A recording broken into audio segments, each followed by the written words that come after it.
Dawn ir-ritratti jitkellmu weħidhom ma' 300 bagalja fil-qilla tax-xemx ta' Lulju. 300 bagalja li ilhom fuq il-mitjar għal kważi ġimagħtejn wara li ma tabbewx fuq titjiriet charter lejn il-Ġermanja. Ir-raġuni li ma tabbewx dak li ħafna qed jiddeskrivu bħala il-kollas totali tal-Air Malta. F'aktar minn 20 sena li ilni naħdem hawn qatt ma rajt it-traskuraġni u l-iżdingar li rajna fl-aħħar ftit snin.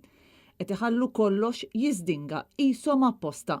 Hekk qalilna ħaddiem tal-Air Malta li jinsab frustrat b'din is-sitwazzjoni, wieħed minn ħafna li ta' kuljum qed jidħlu għax-xogħol u jaraw lil sħabhom illi qataw qalbhom għal kollox. L-Air Malta ma jinteressa minn xejn, għalilna persuna oħra midħla sew ta' dak li qed jiġri. Hemm nuqqas kbir ta' ħaddiema issa minħabba l-paniku li hemm u l-management spiċċa kellu jqabbad lil kompetitur tal-Air Malta stess, l-Aviaserv, tagħmel ix-xogħol li suppost qed jagħmlu l-ħaddiema tagħha.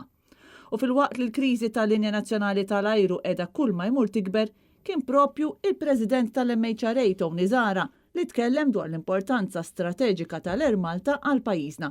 F'kummenti li rtal il-Net News aktar kmieni matul il-jum. L-Air Malta hija waħda mill-kumpanniji li Malta ma tistax tgħaddi mingħajrha għax aħna gżira u allura biex tasal hawnhekk jew biex tmur x'imkien trid tagħmilha bl-ajru. Is-sorsi tagħna qalulna li r-rapport tax-Shift News dwar l-Air Malta huwa korrett u l-arranġamenti li wieħed il-Ministru qabel l-elezzjoni mhux qed jitwettqu.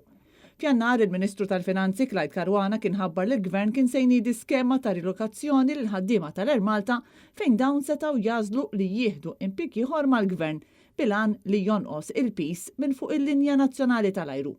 Mal-577 persuna applikaw għal din l-iskema, madankollu sal-lum mhux magħruf kemm minnhom fil-fatt ġew rilokati.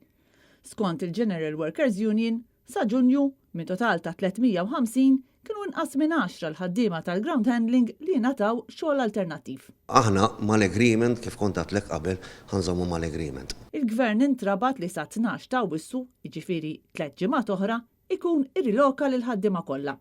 Ħaddiema fil-qasam qalu li minħareġ b'din id-data meta l-influss turistiku ikun fl-aqwa tiegħu ma kienx jafx qed jagħmel biex issa qed jikkollassa kollox. Intant fl-isfond ta' dan kollu Net News prova jagħmel kuntatt mal-Ministru Clyde Caruana kif ukoll ma' Eżekuttiv tal-Air Malta David Kurmi sabiex jitlob stampa ċara uffiċjali ta' x'qed jiġri fil-Linja Nazzjonali tal-Ajru. Iżda sa issa bqajna bla tweġiba.